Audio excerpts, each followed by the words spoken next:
வயதான முதியோர்கள் பல நோய்களால் அவதிப்படும் பொழுது இலைமறி காய்மறைவாக பல குடும்பங்களில் முதியோர்களுக்கும் இந்த கருணை கொலை நடத்தப்பட்டு வருகிறது.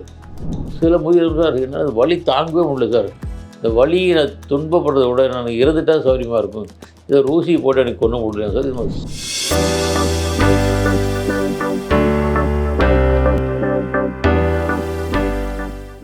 முதியோர் மருத்துவரை கேளுங்க நிகழ்ச்சியில் மறுபடியும் சந்திப்பதில் மிக்க மகிழ்ச்சி அடைகிறேன். இன்றைக்கி வந்த கொஷின்ஸ் ரொம்ப ரொம்ப டிஃப்ரெண்ட்டாக இருக்குது. என்னென்னு பார்க்கலாம். திரும்பி ரத்னா 80 வயசு, வெள்ளூர்லேருந்து எனக்கு கேட்டிருக்காங்க. வணக்கம் டாக்டர், எனக்கு ஒரு சந்தேகம். எவ்வளோ சிகிச்சை அளித்தாலும் குணப்படுத்தவே முடியாத நோயினால் அவதிப்படும் முதியோர்களுக்கு கருணை கொலை மூலம் ஏன் நிரந்தர விடுதலை அளிக்கக்கூடாது? நல்ல கொஷின்ஸ். இது பற்றி உங்களுக்கு கருத்து என்ன? ஸோ ஸ்ட்ரைட்டாக கேட்டிருக்காங்க. வயசு 80 வயசு, இவருக்குண்டான ப்ராப்ளத்தை எதுவுமே கேட்கல. சோஷியல் ப்ராப்ளம், கருணை கொலை பற்றி நீங்கள் என்ன நினைக்கிறீங்க அப்படின்னு தான் கேட்டிருக்காங்க. அது கருணை கொலை அப்படிங்கிறது அது கருணை இல்லை கொலை தான், பேர் தான் கருணை கொலையோ, ஆக்சுவலாக கருணை இல்லை கொலை தான். இப்போ முக்கியமாக தென் மாவட்டங்கள், தமிழ்நாட்டில் முக்கியமாக தென் மாவட்டங்களில் பெண் சிசுவை கள்ளிப்பால் கொடுத்து கொள்வது, இல்லை தூக்கி ஒரு குப்பைத்தொட்டியில் போட்டு போகிறது, இது மாதிரி நடந்துகிட்ருக்கு. இப்போ நடந்துகிட்ருக்குன்னு கேள்விப்பட்டேன். ஆனால் கொஞ்சம் குறைஞ்ச மாதிரி தெரியுது. இது போலவே வயதான முதியோர்கள் பல நோய்களால் அவதிப்படும் பொழுது இலைமறி காய்மறைவாக பல குடும்பங்களில் முதியோர்களுக்கும் இந்த கருணை கொலை நடத்தப்பட்டு வருகிறது. இது யாருக்கெல்லாம் இந்த கருணை கொலை தேவைப்படுது அப்படின்னு பார்த்தோம்னா, ஒன்று ரொம்ப வயசாகி ரொம்ப நீண்ட நாட்களாக பெட்டில் படுத்துக்கிறாங்க.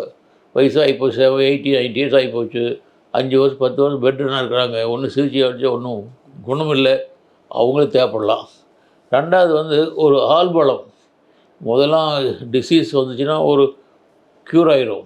இப்போ டிசீஸ் வர்றது எல்லாமே லாங் ஸ்டாண்டிங்காக வருது. டிமென்ஷியா, பார்க்கின் டிசீஸ், ஒபிசிட்டி, கேன்சர் எல்லாமே ஒரு நாள் 2 நாள் குணம் வருதுல்ல, மாதக்கணக்கில் வருஷக்கணக்கில் ஆகும்போது படுக்கையே கிடக்கிறாங்க. அதனால் என்ன ஆகுதுன்னா, நிதி வசதி குறைஞ்சி போயிடுது, ஆள் பலம் குறைஞ்சி போயிடுது. ஸோ இவங்களுக்கு கருணை கொலை தேவைப்படலாம். மூன்றாவதாக, குணப்படுத்த முடியாத நோய்கள், suppose severe dementia, severe Parkinson disease, extensive cancer with spread secondaries பூரா வந்துடுச்சு, ட்ரீட்மெண்ட்டே முடியல. அவங்களுக்கு கருணை கொலை கொடுக்கலாமான்னு யோசிக்கிறாங்க சில பேர். சில முதியோர்கள் சார் என்ன வலி தாங்கவே முடியல சார், இந்த வலியை நான் துன்பப்படுறதை விட நான் இறந்துட்டா சௌரியமாக இருக்கும், இதை ஒரு ஊசி போட்டு எனக்கு கொண்டு முடியல சார். இது சிறந்த வழியாக இருக்கும்.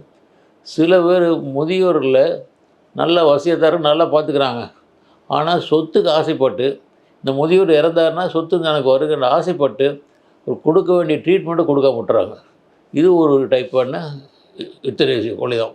இவ்வளோ காரணங்களாக இருக்கும்போது அது யுத்தனேசியா பண்ணுறதுல தப்பு இல்லையே, ஏன் யுத்தனேசியா கொடுக்கக்கூடாது? ஒருவர் பிறந்தாருன்னா அவருடைய உயிரை மாய்த்து கொள்ள அவருக்கு உரிமையும் கிடையாது என்று சட்டம் கொடுக்குறது. ஒருவர் பிறந்த ஒருவருக்கு அவருடைய உயிரை மாய்த்து கொள்ள சட்டம் அனுமதிக்காது. இதை ஒரு வேறமாக பார்க்கணும்.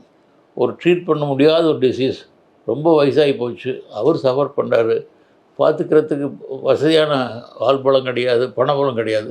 இவங்களுக்கே ஒரு யுத்தனேசியா கொடுத்து, ஒரு கருணை கொலை கொடுத்து அவருக்கு ஒரு மரத்திலிருந்து ஒரு விடுதலை அளிக்கூடாதுன்னு வராரு.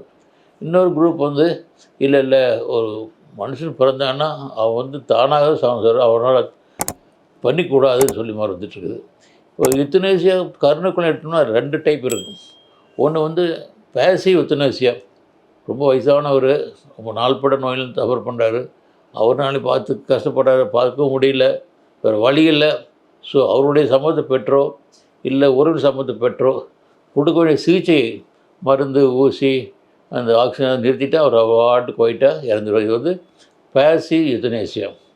இன்னொன்று ஆக்டிவ் யுத்தனேசியா.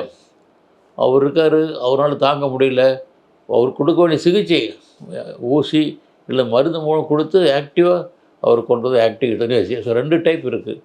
ஸோ இப்போ என்ன ப்ராப்ளம்னா, இதை நடைமுறைப்படுத்தல சில சிக்கல் இருக்குது. சில பேர் இந்த சட்டத்தை தன் கையில் எடுத்துக்கிட்டு, அவர் பெரிய நல்லா இருக்கும்போது கையெழுத்து வாங்கிட்டு, எனக்கு உடம்பு சரியில்லைன்னா என்னை கொண்டுடுன்னு சொல்லி கையெழுத்து போட்டு வாங்கிக்கலாம். அது கேர்ஃபுல்லாக இருக்கணும். ஒரு முக்கியமான என்னென்னா, அகிம்சாவாதியான காந்தியே தன்னோட வீட்டில் வளரும் கன்றுக்குட்டியை உடம்பு சரியில்லாத போது அது துன்பத்தை பார்த்துட்டு அந்த கன்றுக்குட்டி கொல்லும்படி சொல்லியிருக்கார் பாருங்களேன். காந்தியே சொல்கிறாரு, அந்த கன்றுக்குட்டி பண்ணுற சஃபரிங் என்னால் பொறுத்துக்க முடியல, அதுக்கு மரணம் கொடுத்து உறுதி அளிச்சோன்னு சொல்கிறாரு. இன்னொரு என்னதுன்னா, ஒரு ரேஸ் கோர்ஸில் குதிரை ஓடிட்டுருக்கு, அது கீழே வந்து கால் அடிபட்டு எலும்பு ஃப்ராக்சர் ஆகிடுது. அந்த ஃப்ராக்சரை அது ஃப்ராக்சர் ரொம்ப சஃபர் பண்ணதை பார்த்துட்டு அந்த குதிரையை சுட்டு கொல்லும்படி சட்டம் இருக்குது. இப்படி விலங்குகளுக்கே ஒரு கருணை கொலை சொல்கிற ஒரு வாய்ப்பு வசதி இருக்கும்போது ஏன் மனிதர்களுக்கு அது மாதிரி வாய்ப்பு ஏற்படுத்த கொடுக்காத எல்லாரோட கேள்வி. இப்போ நாம் பார்க்கும்போது என்ன ப்ராப்ளம்னா, இப்போ வந்து மனிதன் வாழோட வயது அதிகமாக போயிட்டுருக்கு. எல்லார் வீட்லேயும் கூட்டு குடும்பம் கிடையாது. ஸோ பெரிய வயசாகி படுத்துட்டு கவனிச்சு ஆள் கிடையாது. 2 ஹஸ்பண்ட் ஒய்ஃப் ஒர்க் பண்ணுறாங்க. ஸோ வயசு தனியாக இருந்துகிட்ருக்காரு. படுக்க வருஷம் எவ்வளோ நாள் தான் பார்த்துக்க முடியும். அது க்யூரும் கிடையாது. இவங்களுக்கு ஏன் கருணை கொலை கொடுக்கக்கூடாது அப்படிதான் மெஜாரிட்டியான மக்களுடைய கேள்விக்கு எதிர்பார்ப்போம். தற்பொழுது பல உலக நாடுகளில் பல நாடுகளில் கருணை கொலை சட்டமாக்கப்பட்டிருக்கிறது.